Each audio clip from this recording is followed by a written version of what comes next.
Okay, karibu sana katika mwongozo, katika maelekezo ambayo tunakuwa tunazungumza kuhusu mada mbalimbali hasa za kiafya, na tunazungumzia kuhusu masuala ya uzazi ya wanawake na wanaume, lakini pia tunakuwa tunazungumzia watoto.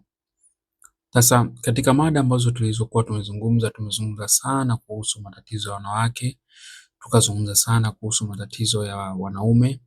Sasa leo tunapenda tuzungumzie kuhusu matatizo makubwa sana ya watoto, na tuliongelea namna ya kupata mtoto kwa mwanamke, na tukaelezea kuhusu mwanaume namna jinsi gani mwanaume ambaye amekamilika anaweza kapata mtoto. Tukazungumza pia kuhusu mwanamke ambaye mwenye changamoto ambazo zinamsababisha kukosa mtoto. Sasa leo tuzungumzie kwamba tayari mwanamke huyu ana mtoto, sasa inakuwaje au changamoto ipoje? Sasa katika mada ya watoto siku ya leo tunapenda kuzungumzia makosa 7 ambayo wazazi wengi wanayafanya wakati mtoto anaumwa, na haya makosa huenda wanafanya kwa kujua au kuto kujua. Sasa wazazi wengi wanafanya kwa lengo la kumpatia furaha mtoto wao, au wanafanya kwa ajili ya kumpa mtoto kutafuta suluhu ya mtoto wake ili aweze kupona. In short, wanafanya kwa nia njema, lakini baadhi ya makosa yanaweza kupelekea changamoto kubwa sana. Mfano wanasema mkimuona mtoto labda anachezea kisu, ukaenda unatakiwa umpokonye kile kisu, ukimwachia akijikata, inakuwa ni moja ya kosa ambalo mfano kama hivyo. Nadhani hapo nakuwa kidogo umenipata. Changamoto ya kwanza au kosa la kwanza ambalo linafanywa sana na wazazi wengi ni kumpa mtoto dawa bila ushauri wa daktari. Yaani watu wanaenda hospitalini au wanaenda wengi kwenye pharmacy, anamwambia nataka dawa za malaria, labda za hizi za mseto kwa ajili ya mtoto, lakini bila kujua kwamba changamoto ya mtoto wake ipoje. Lakini watu wengine wanatumia dawa za watu wazima kuwapa watoto wao. Kwa hiyo pia ni moja. Lakini kuna wengine unakuta anampa dozi hii baadaye anambadilishia. Kwa hiyo hivi ni vitu ambavyo vinaweza vikasababisha usugu kwenye changamoto ya dawa mwilini. Lakini tukizungumzia pia changamoto ya pili au kosa la pili, wazazi wengi wanapuuza homa kali, kwa sababu tunatakiwa tuelewe kwamba homa sio ugonjwa, homa ni dalili. Kwa hiyo ukiona labda homa kali, labda joto la mwili linapanda, inaweza kuwa inaashiria labda malaria, pneumonia, maambukizi ya bakteria au changamoto nyingine. Sasa wazazi wengi husubiri homa ipande sana na kupelekea unakuta mtoto anaambiwa labda malaria imepanda kichwani, mtoto kafariki, au malaria imepanda imempa kichaa, au pneumonia imepanda imemuathiri, imemuua, imefanya hivi. Kwa hiyo hii inakuwa kupuuzia homa, point ya pili. Lakini tukizungumzia kitu cha pili, wazazi wengi huchelewesha kumpeleka mtoto hospitali.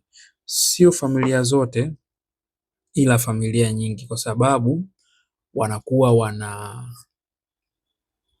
sio wote wenye wanakuwa na pesa, wanakuwa na nini kwa wakati huo, lakini wanapokuwa wanashindwa kumpeleka mtoto hata hospitalini inakuwa ni hatari zaidi kwa mtoto. Kwa hiyo unaweza ukajikuta ukasababisha madhara makubwa sana. Mtoto anaweza labda mtoto alipata changamoto ya kushindwa kupumua, kumchelewesha hospitali kunaweza ukachukua uhai wake. Unakuta mtoto kalegea sana, kucheleweshwa hospitali kuna madhara yake, ni hatari. Mtoto anatapika sana, au kuna hali yoyote ya dharura anaharisha sana. Kwa hiyo ukichelewesha kumpeleka hospitali, unakuwa unapunguza nafasi ya mtoto kuweza kupata matibabu ya haraka. Wakati mwingine pia kosa la 4 ni kumfungia mtoto nguo nyingi wakati ana homa. Hili ni kosa, kumvalisha nguo nyingi kwa mtoto kunaongeza joto mwilini. Kwa badala ya kusafisha kupunguza joto, unajikuta unaliongeza joto linakuwa pakubwa zaidi, inakuwa ni hatari kubwa. Lakini pia sababu ya tano, kutokuzingatia upungufu wa maji mwilini. Mtoto akiharisha au kutapika sana ni mtoto ambaye anapoteza kwa unakuta amelegea.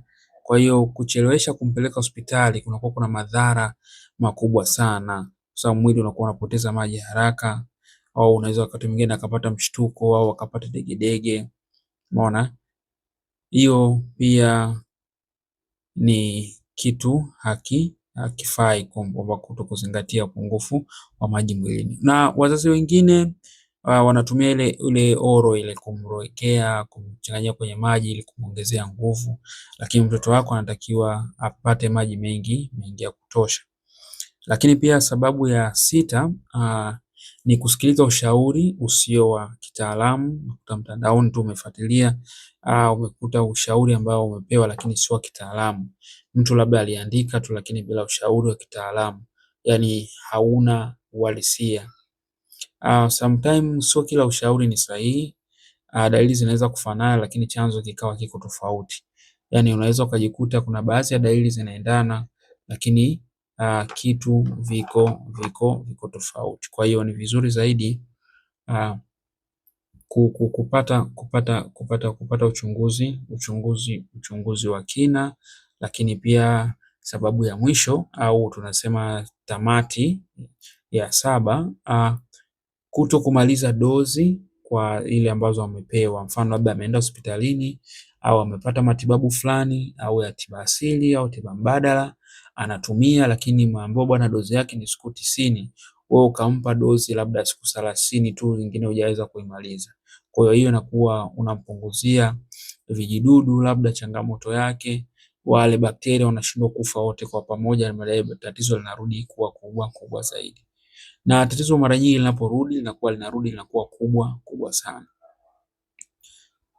Tunatakiwa tujue kwamba afya ya mtoto ni afya ambayo inahitaji umakini wa hali ya juu. Ni afya ambayo inahitaji msingi, inahitaji uangalizi, inahitaji kutatuliwa, inahitaji maelekezo ili mtu awe vizuri zaidi. Kwa hiyo ushauri wangu ni huo. Kwa hiyo tunayo matibabu ambayo kulingana na mtoto wako, labda mtoto wako hapendi kula, mtoto wako ana changamoto labda anashindwa kuelewa vizuri darasani, mtoto wako labda ana changamoto ana homa za mara kwa mara. Tunao matibabu ambayo mazuri sana kwa ajili ya watoto.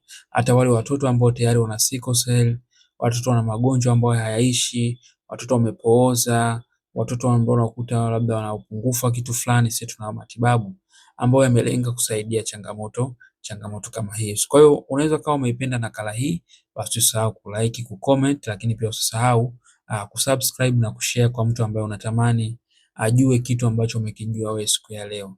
Asante sana, Mungu akubariki na tutaonana katika vipindi vijavyo, katika vipindi vinavyokuja. Mungu akubariki, tutaonana katika vipindi vingine.